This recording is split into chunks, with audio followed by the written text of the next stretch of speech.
I'm going to talk about Disney transportation. It was a video suggestion from my husband actually, and I think it's a good suggestion because there are many different transportation options within Disney World, and I think if you've never been before, it can be kind of confusing. So I have my list down here of everything that I want to talk about so I don't forget anything. So everything that I'm going to talk about is included in the cost of your trip. If you choose to rent a car or take a cab, either of which you can do, that obviously will have an additional cost that you'll have to pay for. There are car rental places on property that you can pick up and or drop off your car if you need to. The first thing is Disney's Magical Express, or more commonly abbreviated DME. Don't get it confused with MDE, which is My Disney Experience, which is the online planning tool that you will utilize from the Disney website once you have your trip booked. So Disney's Magical Express is the shuttle bus that will take you from the airport to your hotel. And the airport you have to utilize is Orlando International Airport with the airport code MCO. There is another airport, Sanford Airport in Orlando, but that one does not have the option to use Disney's Magical Express. The bus can sometimes be slow. Night times I found are a lot slower than during the day. So you have to kind of take this into account for your schedule. You may have to wait in line when you're at the airport to get on a bus, and then you may have to wait on the bus. In addition, you may have to make a couple of stops because they will sometimes group, I think there's usually 3 hotels on one Magical Express route. So you would have, for example, the Polynesian, the Grand Floridian, and Wilderness Lodge will all be in one route. So if you're staying at the Grand Floridian, say, your first stop may be Wilderness Lodge, the second stop would be Polynesian, and then lastly you would be at the Grand Floridian. And I don't even remember, that has changed since the first time I used Magical Express, so I don't remember the loops, but it's very clearly marked when you get to the airport. You will get instructions on where to go at the airport, and then they can scan your magic band. If you don't have your magic bands, that's not a problem. They can look you up. You can get a paper voucher as well. If you are not located within the United States, you will not have your magic bands shipped to you. If you're not within the US, then you just pick them up at your resort. And like I said, you'll have like a paper voucher that you can use, and that's not a problem.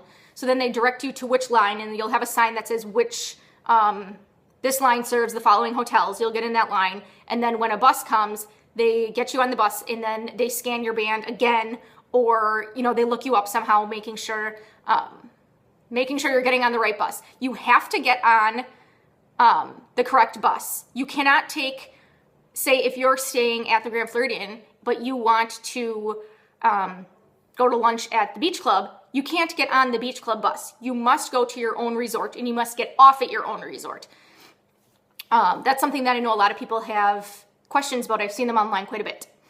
So something else to take into account, you are not supposed to eat on the bus. So if you have small children, or if you are expecting to be very hungry on the bus, my general rule of thumb is I want to account 1.5 to 2 hours. And that's being generous. But if you're expecting your 2-year-old to have a meltdown in, an hour or so, I wouldn't risk it. Eat something at the airport. And like I said, if you have like a small bag of crackers, they're not going to kick you to the curb, but don't expect to stop at McDonald's in the airport and then bring a Happy Meal and fries and ketchup and a soda, on the bus. They really don't want you to eat on the bus. Now, you don't have to pick up your luggage. You can if you want to from the baggage carousel. And if you do that, they store your luggage under the bus and then they unload it for you when you get to your resort. So that's Disney's Magical Express. They also pick you up at your resort and bring you back to the airport at the end of your stay. So that's the first part of Disney transportation. So now, moving within the parks, there are several options for Disney transportation as well. So I'm going to start with the Monorail because that's one that a lot of people are excited about for their trips. So the Monorail makes stops at the Polynesian, the Grand Floridian, the Magic Kingdom, the Contemporary, and then the Transportation and Ticket Center. And then it's a continuous loop. So after the Transportation and Ticket Center, it goes back to the Polynesian and so on and so forth. So the Polynesian and Grand Floridian monorail stops are on the second floor of the main building is where the platform is. You just walk out they have sliding glass doors from the second floor, and that's where the monorail stop is. In the Contemporary, it goes right through the hotel.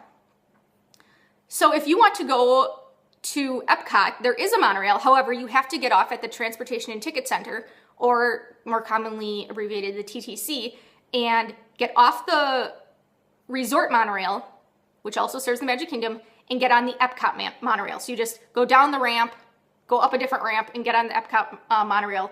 And the Epcot monorail only goes from the Transportation and Ticket Center to Epcot. You can't get to a resort from the Epcot monorail. Okay, so the next option is the ferry boat. Now, this is not, like the monorail, this is not an option for any value resorts. So there's boat transportation available from the campsites, the Fort Wilderness campsites, the cabins at Fort Wilderness, and those go to the Magic Kingdom, Wilderness Lodge, and Contemporary. Now, Port Orleans Resort and Port Orleans French Quarter, they have the Sassagoula River that runs through them. So they both have boat landings that you can get on the boat and go from one of those resorts to the other, as well as to downtown Disney. That also stops at Old Key West and Saratoga Springs. They're all on the same riverway, I guess you could say. So Port Orleans Riverside, Port Orleans French Quarter, downtown Disney, Old Key West, and Saratoga Springs are all on one ferry boat route. So you cannot go by ferry boat from Port Orleans to any other park or hotel, but other than the ones that I just mentioned. So the Polynesian, the Grand Floridian, and Wilderness Lodge also have a ferry boat that goes from the hotel to the Magic Kingdom and back. The Contemporary has boat service from the Wilderness Lodge, to Wilderness Lodge and Fort Wilderness, the cabins and campsites. And then lastly, the Epcot area, or the Boardwalk area hotels, which include the Beach Club, Yacht Club, Boardwalk, Swan, and Dolphin, have boat service both to Epcot as well as to Hollywood Studios. And those are within walking distance as well, but depending on your walking ability, it might be a little bit far. Especially Hollywood Studios. To go to World Showcase is pretty close, which is at the back entrance of Epcot. That's the side that the Boardwalk is nearest, but Hollywood Studios is a little bit further. I would say it took us probably about 15 minutes to walk from when we stayed at the Boardwalk Inn to the entrance to Hollywood Studios. So it was fine for us, but I think if you have little legs that are already going to be struggling with walking a lot during the day, it might be a little far, so it might be a good idea to take the boat. Okay, walking. People ask about this all the time. They want to be able to walk to the parks. The only resort from which you can walk to the Magic Kingdom is the Contemporary. You cannot walk to the Magic Kingdom from the Grand Floridian, the Polynesian, Wilderness Lodge, anywhere else, just from the Contemporary. And or you could, like I said before, you can take a monorail, but you have to go all the way around the monorail loop because the way the monorail stops is it's Magic Kingdom, then Contemporary, then the TTC, and so on and so forth. So it actually would probably be faster just to walk from the Contemporary to the Magic Kingdom. So that's a big deal for a lot of people. Like I mentioned before, the Boardwalk area hotels, the Boardwalk Inn, the Beach Club, Yacht Club, Swan and Dolphin, you can all, in addition to taking the boat to Epcot and Hollywood Studios, you can walk from Epcot to Epcot or Hollywood Studios from those hotels. Lastly, the last transportation option is the buses. So this is the most commonly utilized mode of transportation, I would say. So if you want to get to any park, any theme park, from any value resort or moderate resort, you have to take a bus. If you're using Disney transportation, you have to take a bus.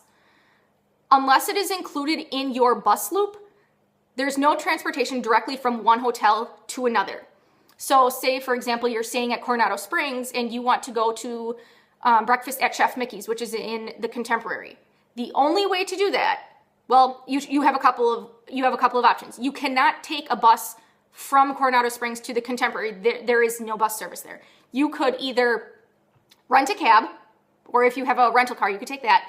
You could rent a cab, or you could, in this case, you would take a bus from Coronado Springs to Magic Kingdom and then either walk from Magic Kingdom to the Contemporary or get on the monorail at the Magic Kingdom and then ride the monorail to the Contemporary. So like I said, unless it's in your loop, most buses, most hotels share buses, I should say. And that's kind of dependent on the time of the year. If it's a busier time of the year, if it's around Christmas, they may not share buses. But for example, the Grand Floridian Contemporary often share buses. So if you want to go from the Grand Floridian to the Contemporary, you may be able to ride the bus, but it depends on the bus loop. You may first have to stop at at Animal Kingdom. So if you're getting on the bus at the Grand Floridian, your loop may be Grand Floridian, Animal Kingdom, Contemporary, Grand Floridian. It can be a little bit more complicated. So like for this next trip, we're going to be eating lunch at Sanaa, which is at Kidani Village in Animal Kingdom Lodge. Now, we are staying at Wilderness Lodge. So our options here, because we do not have a bus that will go from Wilderness Lodge to Animal Kingdom Lodge. We're going to take a bus from Wilderness Lodge to Animal Kingdom, and then from Animal Kingdom to Animal Kingdom Lodge. We'll be spending the morning at Animal Kingdom anyway, so it's not a problem. But that's something to note that a lot of people don't realize is if you stay at Animal Kingdom Lodge, you have to take a bus everywhere. You don't have any other, you can't take a boat, you can't take a monorail, you can't walk. You cannot even walk to Animal Kingdom. Your only option is to take a bus. So that's something to keep in mind as well. So I hope this makes sense. I hope it was helpful for everyone. Like I said, transportation can be kind of tricky when people are trying to get from one hotel to another, but something to remember, like I mentioned before, there are a couple of rental car facilities on property, and they will shuttle you. If you drop your car off at a rental car facility, they will shuttle you free of charge back to your hotel on property, which they've done for us. And you can always take a cab. And we found it was pretty reasonable when we switched resorts. Actually, we went from Port Orleans Riverside to Wilderness Lodge. It was, I can't remember how much it was. It wasn't more than $15. So, and that, there's two of us and all of our luggage and everything. So it made it pretty easy and hassle-free. So I hope you enjoyed, and thanks for watching. Bye.